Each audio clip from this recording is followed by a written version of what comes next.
Lalo pang lumakas ang bagyong Karina at naging super typhoon na habang kumikilos papunta ng Taiwan. Live mula sa Pag-asa sa Quezon City, nasa frontline ng balitang yan si Marian Enriquez. Marian, anong update sa super bagyong Karina at habagat?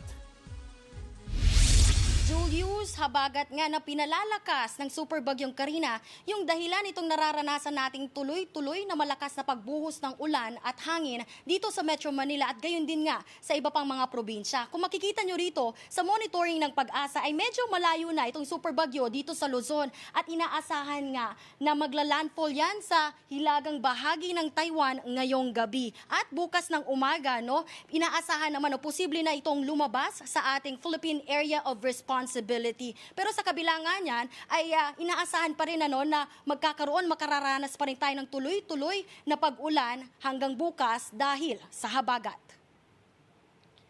Ayon sa Pag-asa, heavy to intense rains o nasa 100 to 200 millimeters yung binabagsak na ulan sa Metro Manila, Ilocos Region, Abra, Benguet, Zambales, Bataan, Tarlac, Pampanga, Bulacan, Rizal at Occidental Mindoro. Moderate rains o 50 hanggang 100 millimeters naman ang ulan sa Cordillera, Nueva Ecija at iba pang bahagi ng Calabarzon.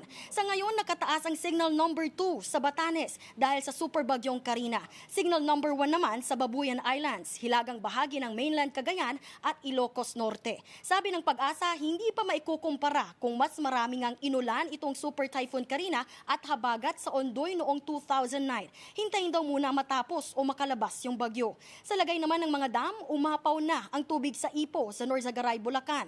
3 spillway gates na ang binuksan. Bukod sa Norzagaray, maapektuhan ng pagkapapakawala ng tubig ang mga bayan ng Angat, San Rafael, Bustos, Baliwag, Polilan, Plaridel at Hagonoy. Sa Binga Dam sa Benguet naman, isang gate ang binuksan. Ang Lamesa Dam naman, posibleng umapaw na ngayong gabi. Bago mag alas 4 kasi ng hapon, nasa 80 meters na ang level ng tubig doon. 0.15 meters na lang bago dito maabot ang overflow elevation na 80.15 meters. Dahil dyan, inaasahan naman ng Pag-asa na nakalikas na ang mga naninirahan sa paligid ng Tulyahan River sa mga barangay sa Quezon City, Valenzuela at Malabon. Pakinggan natin ang pahayag ni Pag-asa hydrologist Richard Orendain. Malakas talaga yung mga pagulan within the area, within Lamesa Dam. Malakas yung buhos niya. Dahil hindi nakokontrol ito Hindi katulad ng ibang dams natin na kayang i-control dahil may gate.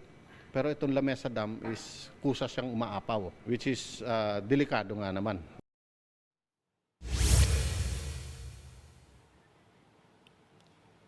Julius, paalala sa mga kapatid natin na nakatira nga dito sa mga gilid o tabi ng ilog at iba pang bodies of water na lumikas na po, makinig po sa mga otoridad at wag nang hintayin na tumaas pa yung tubig bago po umalis sa inyong lugar. Manatili rin pong nakatutok sa updates ng Pag-asa at yan muna ang latest dito. Balik sa inyo. Maraming salamat, Marian Enriquez. Mga kapatid, Julius Babaw po. Iba na ang may alam at may pakialam sa panahon ngayon. Para sa frontline ng mga balita, mag-follow at mag-subscribe sa social media pages ng News 5.